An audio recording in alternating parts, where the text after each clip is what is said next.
It's strange how a single sentence can rip through your life like a bullet. Mine came with a smirk and a toast. My boss, Gregory Shaw, CEO, charming, rich, the kind of man who talks and people stop breathing, pointed his glass across the dinner table, right at my wife and said, "She's with me tonight." Everyone laughed.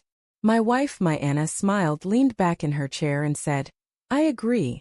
The laughter kept going, echoing, blending with the clinking of crystal and low jazz, but my mind froze. For a split second I thought it was some kind of inside joke.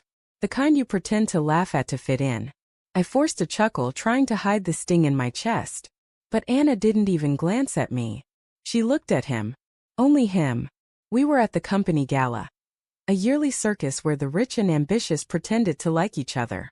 Anna had insisted we go. Said it was important for my career, that Gregory had been noticing my work, that this could be my moment. I spent weeks preparing. The right suit, the right tone, the right everything. I wanted to make her proud.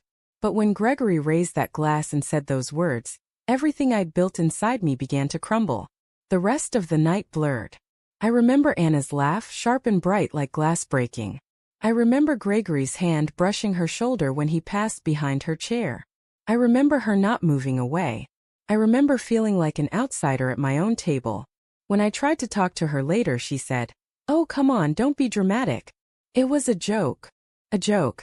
Maybe it was. Maybe I was being insecure.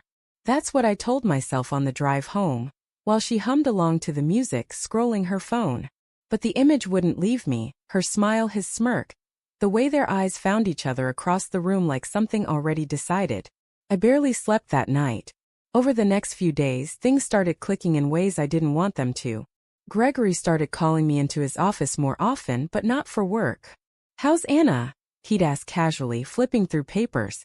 "She's lovely. You're lucky, you know." I'd smile and say, "Yeah, I know." But he'd keep going. "You should bring her around more. She brightens the room." The first time he said that, I wanted to believe he meant it innocently. The fifth time I knew he didn't. Anna started dressing up more for lunches with friends. She started turning her phone face down. And once, when I walked into the kitchen, she was deleting messages faster than I could ask what she was doing. "Just clearing space," she said with that little laugh that used to melt me. It didn't melt me anymore. It burned. One Friday, Gregory invited us both to dinner at his house. "Just a few people from the office," he said. Anna was excited, almost too excited.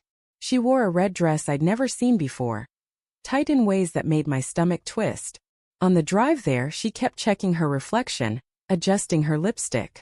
When I reached for her hand, she pulled it away gently, pretending to fix her hair. His house was enormous. Cold.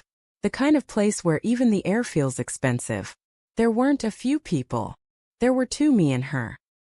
He greeted us with that practiced warmth, handed Anna a glass of wine, and patted my shoulder like a father humoring a child. "Let's make this a night to remember," he said. We sat by the pool, city lights flickering below. He talked about business, travel, power, things I used to admire. But his eyes never left her. And she didn't seem to mind. When he leaned in to whisper something, she laughed softly, that same laugh from the gala. I watched it happen in real time. The slow erasure of boundaries. The way their world folded me out of it. At some point I excused myself to the bathroom just to breathe. When I came back, they were gone. I found them by the balcony, too close, silhouettes framed by city light. His hand on her back. Her hand not moving it away. They didn't see me. I stood there watching, my heart pounding so hard I thought I'd faint. And then I heard her voice, soft and trembling but not afraid. "You shouldn't," she whispered. He said, "Then tell me to stop." She didn't. I left without a word. Drove aimlessly until dawn. When I got home, she was already there, pretending to be asleep. I stared at her for a long time, wondering when she stopped being mine. I didn't confront her right away. I wanted proof. I wanted to be sure. So I played along. I smiled. I kissed her cheek before work. I made her breakfast on Sundays. And every day I watched. Gregory started giving me fewer projects. Less FaceTime. Anna started coming home later. One night, I saw her phone light up with his name. "Gregory, work," it said. She saw me see it. Her face went pale. "He was just asking about your proposal," she lied. Then call him back, I said quietly. Her lips parted but no sound came. That silence told me everything. That's when my revenge began. Not the loud kind, not the kind with shouting or broken dishes. The quiet kind. The patient kind. I started documenting everything. Every message she deleted. Every night she came home late. Every business trip he recommended I skip. I sent anonymous tips to HR about Gregory's inappropriate conduct. I forwarded his late-night messages to the compliance team from a fake email I made. I didn't need to expose Anna, not yet. She was already digging her own hole. 3 months later, he was under investigation for misconduct. 2 more, and he was taking a leave of absence. When the board announced his suspension, Anna found out the same way everyone else did. Through the news alert that flashed on her phone. She looked at me, stunned, pale, her eyes searching mine for something. I gave her nothing. That night she finally confessed. She cried, begged, said it was a mistake, said she thought he loved her, said she didn't know why she did it. She said all the things I used to imagine she'd say, only I felt nothing hearing them. Not rage. Not sadness. Just a hollow sort of relief. You ruined him, she whispered when she realized what I'd done. I nodded. No, I said quietly. He ruined himself. You just helped. She moved out 2 weeks later. I didn't stop her. I didn't chase her. I didn't even watch her leave. I just sat at the kitchen table, listening to the sound of drawers closing, bags zipping, doors creaking.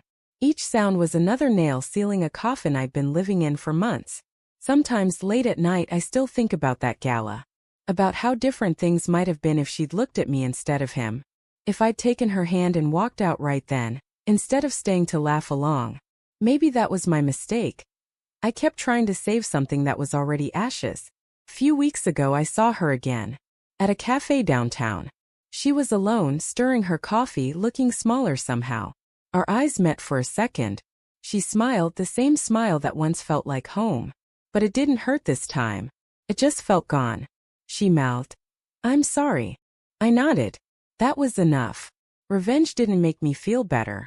It didn't fix the hole she left. It didn't give me closure. It just gave me silence. And in that silence I learned the hardest truth of all. Sometimes the person you'd burn the world for is the one holding the match.